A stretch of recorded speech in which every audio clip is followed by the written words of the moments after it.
Suite numérique, une notation à bien comprendre. Alors continuons à décrypter cet énoncé et en particulier la notion de suite numérique en répondant aux questions qui suivent.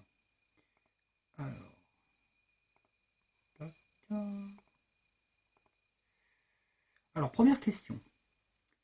Pour 450 heures de garde, une famille paye 9150 euros.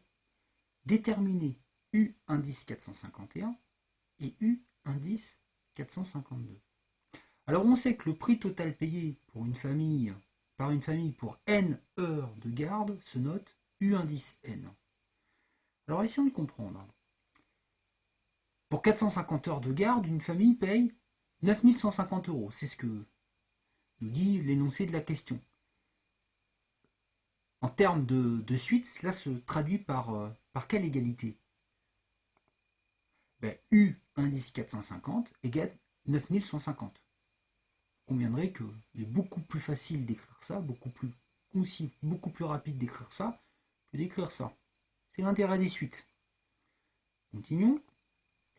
Si maintenant je vous dis U indice 451, c'est ce qu'on cherche à déterminer. Bon, alors, pour savoir à combien c'est égal ce truc, déjà l'étape préalable c'est comprendre ce que ça signifie en langage courant. U indice 451. Bon c'est le tarif pour 451 heures de garde. Alors le tarif pour 451 heures de garde, comment on passe d'un tarif pour 450 heures de garde à un tarif pour 451 heures de garde? On rajoute une heure. Et l'énoncé nous dit quoi? L'énoncé nous dit que c'est 20 euros par heure.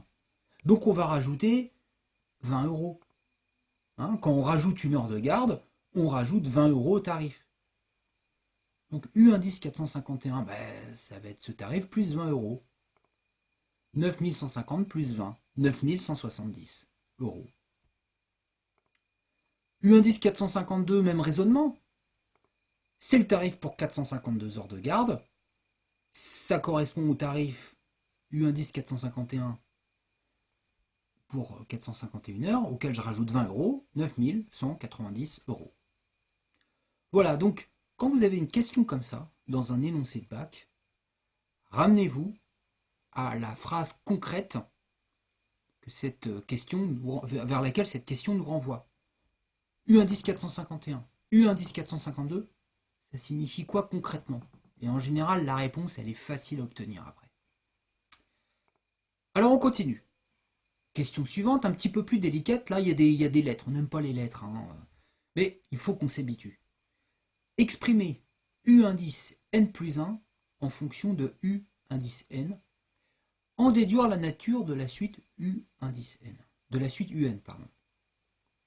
Alors, afin de bien comprendre cette question, je vais mener un petit raisonnement qui va nous amener progressivement vers la réponse attendue. Alors on n'oublie pas que quand on rajoute une heure de garde, on rajoute 20 euros au tarif. Donc ça signifie quoi? Que le tarif pour 1001 heures, c'est le tarif pour 1000 heures plus 20 euros. Je ne sais pas combien on paye pour 1000 heures, mais en tout cas ce que je sais c'est que si je dispose de ce tarif-là, pour obtenir le tarif pour 1001 heures, je rajoute 20. Peu importe le tarif ici, ça sera 20 euros de plus. Même raisonnement.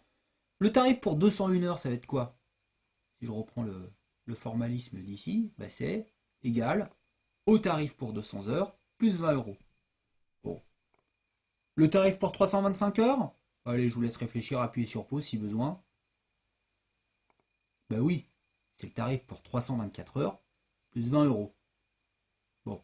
Donc on voit que pour passer de 324 heures à 325 heures, je rajoute 20 euros. De 200 à 201, je rajoute 20 euros, etc.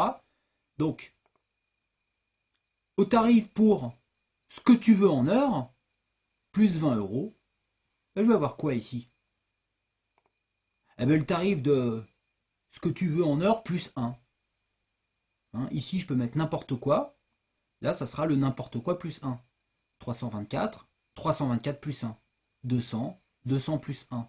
1000, 1000 plus 1. Et déjà, certains commencent à capter le lien avec ça. Mais bon, pour ceux qui n'auraient pas encore vu. Alors, en mathématiques, ce que tu veux, le ce que tu veux plus 1, on va l'écrire d'une autre manière. On va utiliser une lettre. Et derrière la lettre, ben on y met ce que tu veux. Bon. Donc au lieu d'écrire ça avec un carré où on met n'importe quoi dedans, on va dire au tarif pour n heures plus 20 euros, où n, ça représente le nombre que tu veux. N comme le nombre que je prends au pif. Eh bien, à ce tarif-là, je vais pouvoir dire qu'il lui correspond le tarif pour n plus 1 heure. Où n, c'est ce que tu veux, ici et ici. Bon, c'est comme ça qu'il faut le comprendre. Alors, ces phrases qui sont écrites en langage courant, on va les traduire en utilisant le langage des suites. Alors, le tarif pour 1001 heures, ça correspond à quoi?